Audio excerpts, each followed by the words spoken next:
Hi YouTube! Next Gen or Next Generation event is out in NHL 23. We have 6 new MSPs, a lot of other cards to look at. Before we jump into the video, if you could like and subscribe, it really helps me a lot. A lot of people who are watching my videos are actually not subscribed. I'm also live on Twitch 5 days a week, so if you want to see me playing the game live or just have any content questions, make sure you stop by. Okay guys, let's jump into the video and break down every single MSP, objectives, and also I will show you how is the quickest way you guys can get yourself a free MSP. And by the way, this is a 2-week event, so don't make your choices straight away. Okay guys, let's not lose time and jump into the video. Okay, our 6 new MSPs, as you can see on the screen. We have a goalie. We also have a Team Czech Republic women's player. She also had the Team of the Year card, so Daniela Pejsova. So her Team of the Year card automatically goes to the 93. It's not the only Team of the Year actually went up. There is also a 93 overall Makar card, which means Makar's Team of the Year also went up to the 93. If we go to the objectives, and that's where we will start, you can see there is new gen objectives.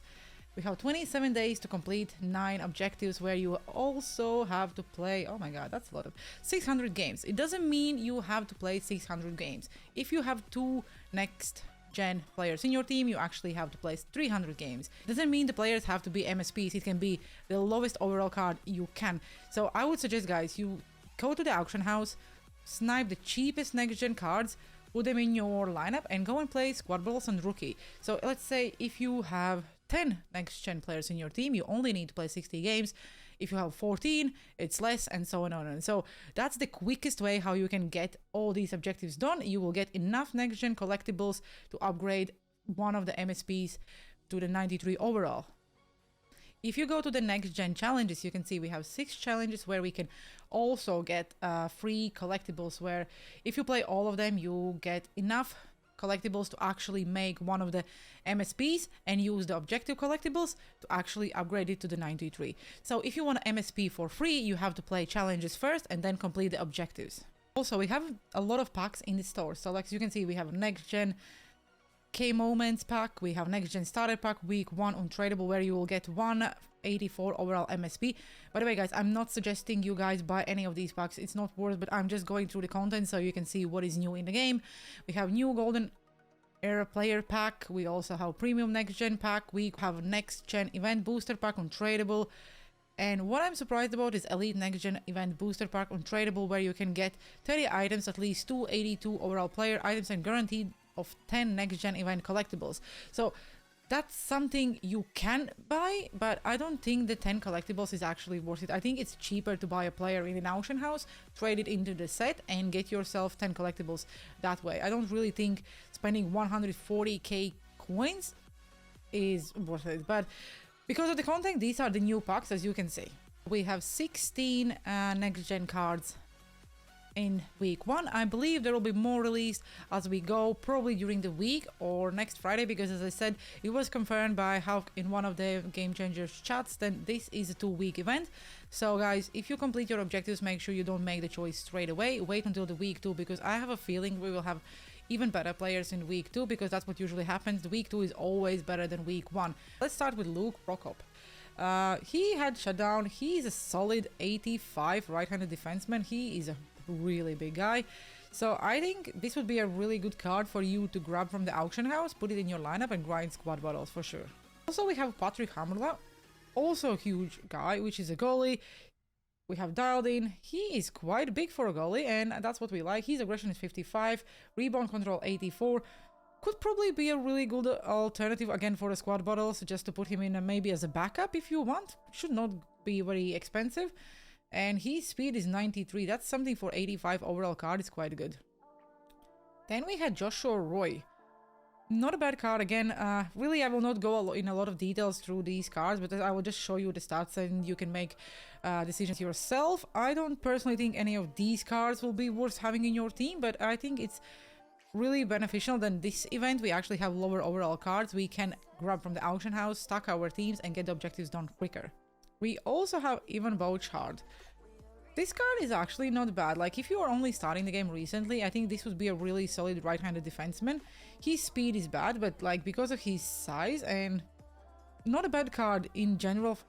Then we had Dylan Sozens from Buffalo Sabres. I like the card in general. He's big guy. His shooting and skating stats are very good for an 88 overall.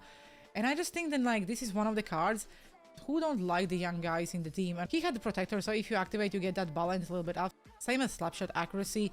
He had ankle breaker, not a solid superstar ability, but again, in general the card is good, so this card would probably be even something you could use playing rivals and grinding your objectives, so you don't even have to play squad battles if you don't want. And then we have 89 overall pure look from Winnipeg Jets. Still cannot get over that trade with Columbus Blue Jackets, because I think I preferred him in Columbus more than I preferred him in Winnipeg Jets, but it is what it is. Solid card, skating, shooting stats very good, body checking also solid. I would probably use him in a wing instead of center because his face-off stats are not good. For 89 overall, he had 88 speed, again not bad, probably could be a solid third or fourth liner. Then we had 90 overall, Troy Terry. Quite solid card, right-handed winger, 90 speed, shooting stats really good, stick checking is 91, body checking not very good, but because of his size I understand why the body checking is not very high. In general not a bad card, but I just think there are better 90 overall cards out there.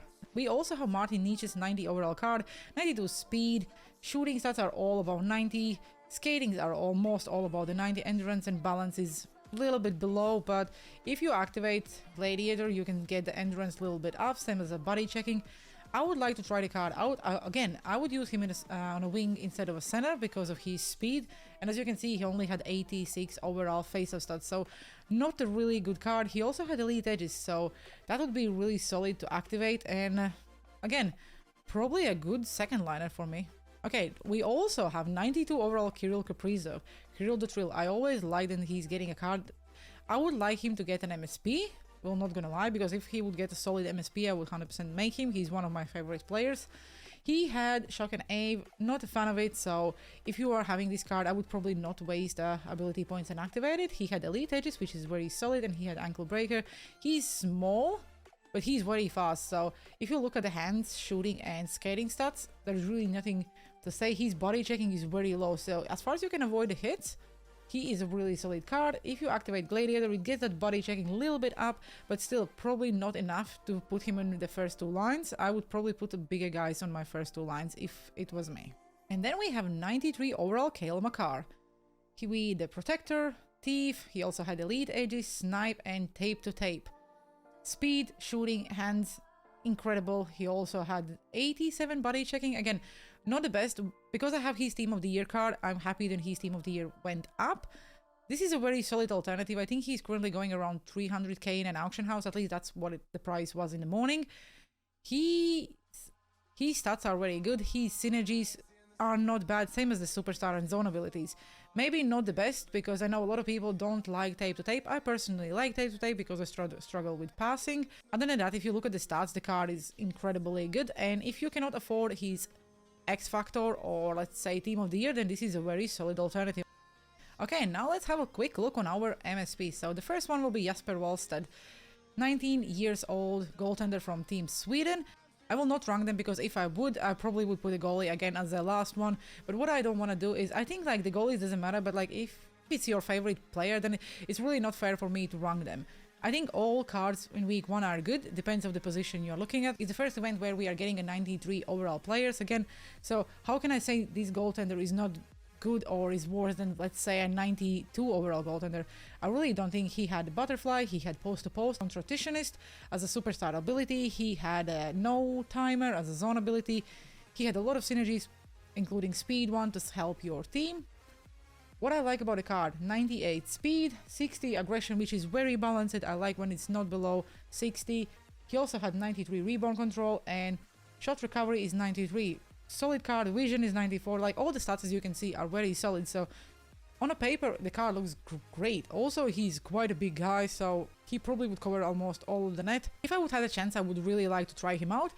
Would I spend my collectibles on making him? Probably not, because I don't have any faith in the goaltenders this year. But other than that, the card is really good. At least that's how it looks on the paper. Next one will be left-handed defenseman Jake Sanderson, 20 years, USA. Again, what can you say? He had gold truculence, so that already makes the card probably the best of all of them. He is not fast, so that's probably the only minus I can see in this card. He had Thunderclap, he had Heat Seeker, and he had 1T. Not the best outside of Thunderclap. I would say probably I would activate Thunderclap and Truculence because that's just OP this year. He's quite a big defenseman. His shooting stats are solid. He had Distributor, he also had Spark, he had Gladiator, he had Bombarded, and he had Light the Lamp. Not bad at all. If you, let's say, just activate these, you can see then the stats are going up. His shoots are about 90, I would say, outside of slapshot accuracy. He had 91 body checking. Shot blocking is 97 if you activate the synergies. Not a bad card at all. I think they're a little bit better left-handed defensemen, but that gold Truculence makes the card very valuable. The next one will be Daniela Pejsova, 20 years old, Team Czechia. She also had the Team of the Year card, as I mentioned already at the beginning of the video, so it means her Team of the Year went up to the 93. I did not make her card, which I'm now regretting, because I was actually thinking like one of the female forwards will get an upgrade first, but I'm happy then EA actually is giving some of the Team of the Year cards some upgrades. So yes, so she have Unstoppable Force, she have Thunderclap, she have Tape to Tape, and she have Stick 'em Up. Very solid Superstar and Zone ability combo. She actually may be a card I will make as with my free collectibles, just because I'm trying to make every single women's card, because the idea for the end of the year is having the best women's lineup possibly I can, and play champs with them for probably the rest of the summer. Skating stats are solid if you activate all the synergies. You can also see she have a Gladiator and she had Light and Lamp, so not bad at all. If you activate it, you can see then the body checking is 95 without any synergies being activated. Hands are solid. Shooting is all about the 90s. Speed is all about the 94. Really nothing to add. Also for a woman's card, she is a decent size, so I think I may actually go and make her, and maybe she'll be as good as the Megan Keller was in the beginning of the game for me, and I use her 88 overall MSP, I think probably the first 3 months before the Team of the Year. Team of the Year was when I took her out of my team. Okay, the next one will be Kane Johnson from Columbus Blue Jackets. He have Protector, he also have Thief. If you activate Thief, you can get that face stat a little bit up, but I still probably would use this card on a wing instead because he had 94 speed. He had Elite Edges, very solid. Puck and Strength, not really good. Close Quarters, perfect Superstar or Zone ability this year. And he had Gold Skilled Up, something you don't see very often this year.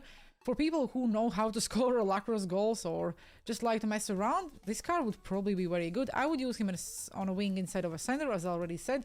Skating, shooting, and hand stats are very good. Body checking, decent, but he's very small, so I probably would not suggest making this card if he's not your favorite player. I think he's very small for a 93 overall card. I just think there are better alternatives with the lower overalls and with better stats. Okay, and then we have Matty Beniers. Nice to see the card with a headshot. He have Distributor, he also have Buzzing, he have Thief, and he also have Well-Rounded, he have Apple Sauce. You can get his face-off up to the 91. His speed is 93. He don't have any speed synergies, but he have Gold Elite Edge is very solid. Also Unstoppable Force, Third Eye, and Puck and String. Solid card. I probably would not make him because of I just think there are better cards out there. His face-off and speed is almost identical, so you can use him in both positions. He's definitely not a first-line center because I think there are better centermen out there. Same about like his speed. But again, if you're starting the game and he's your favorite player, he probably would be a very, very solid second liner for me. I would probably put him on a wing instead of a center because I think there's just a lot of players with a better face-off stats. Okay, and then the last one, and I think the best card this week is Connor Bedard. There's really nothing to add about the card. Look at the skating, shooting, and hands. It's like stats. All stats are incredible. Everything is about 90. Everything is almost 99. His speed is incredible. If you activate all the synergies, like the balance is not maybe, and same as the endurance is not the best because he's small, but he have wheels, so that would help him with the speed. He probably will be so fast. With his speed, I think he would have a lot of breakaways. He also have Unstoppable Force. So let's say you activate wheels, Unstoppable Force, he would be better with the puck. And with his hand stats and shooting, I think this is a guy who will score a lot of breakaways for you. He also had Elite Edges, and I think if you would activate Elite Edges, Close Quarters, Unstoppable Force, and Wheels, this card would probably be unstoppable. I will try and make him and use him on my first line instead of Nathan McKinnon until the McKinnon's card will go up. I just think the card in general looks so good. Outside of body checking, there is really nothing bad about the card. So if I would need to choose who I'm using my free collectibles, then Connor Bedard would probably be my choice. The last thing I forget to mention is if you want to go and make the MSPs from scratch, you will need 65 collectibles. sounds a lot, and I think it's quite expensive as well, but it's still cheaper than it was last year. So let's say you want to upgrade your Connor Bedard card from 84 to the 93, you will need 65 collectibles. That's a lot, and I think you will need a lot of cards, so probably I think it's cheaper to actually buy it. But because the auction house is broken because of the all-star cards, there is a lot of cheap 87 overall cards, so that's where I will put my focus if I would want to build them, if you don't have a lot of cards already. Other than that, that's pretty much it. I hope you enjoyed this week's video. Let me know down in the comment section below, are you making any of the new MSPs? Are you buying them, or maybe you pull some in the packs? I hope you enjoyed the video and have a good one. See you on the ice.